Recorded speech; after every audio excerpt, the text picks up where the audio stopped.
Díomh cardide, cén cuí a bhfuil an saoil a gibh. Fáilte go dtí Babhta a de mon léirmheas an gcluiche idir Bray Wonders agus Athlone Town. Tá Bray Wonders i lár an bhaile.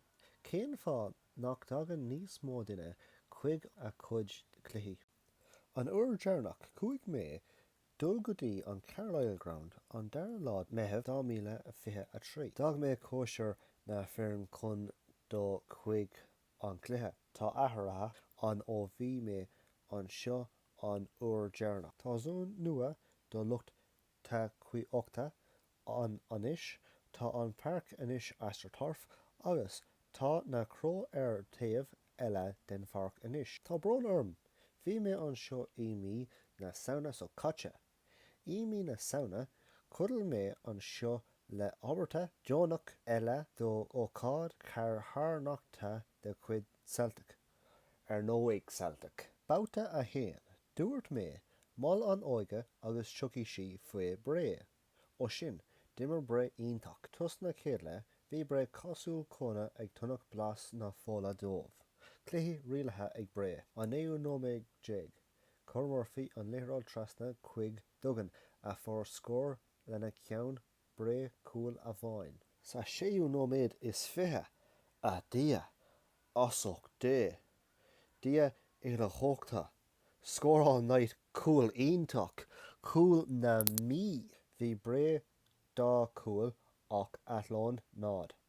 Deire na chéad le Bray dá cúil agus Athlone nád. Le ama 5 imreoirí a banana agus cupán té.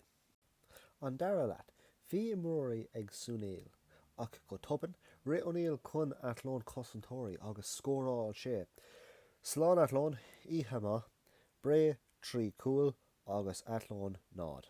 Ach tá trua a gom d'Athlone. Sa 8 is 8 cúil. Tim Bray ina cuddalta. Scóráil Robinson cúil iontach lena ceann. Bray 3 cúil agus Athlone cúil a bháin. Deire na dara leat Bray 3 cúil agus Athlone cúil a bháin. Léic na himire Billy O'Neill. Má tú Bray, mal an óige agus chluiche. Athlone ní féidir lo I rí as. Na fearna, an fearin bhaile, Bray Wonders, Bannisteoir Paul Heffernan, Coolvarge, Corcoran, Cosantóirí, Murphy, Cantwell, Warren, Knight, Imróir Lárna Park, O'Neill, Duggan, Amaral, Bartley, Tussey, Knight agus Costello. Na Cortóirí, Athlone, Bannisteoir, Danny Byrne, Coolvarge, Connor, Cosantóirí, Baba, O'Morimois, Fuentes, Torre agus Hand. Imróir Lárna Park, Barlow, Feeney, Connolly, McKenna. Tussey, Tete.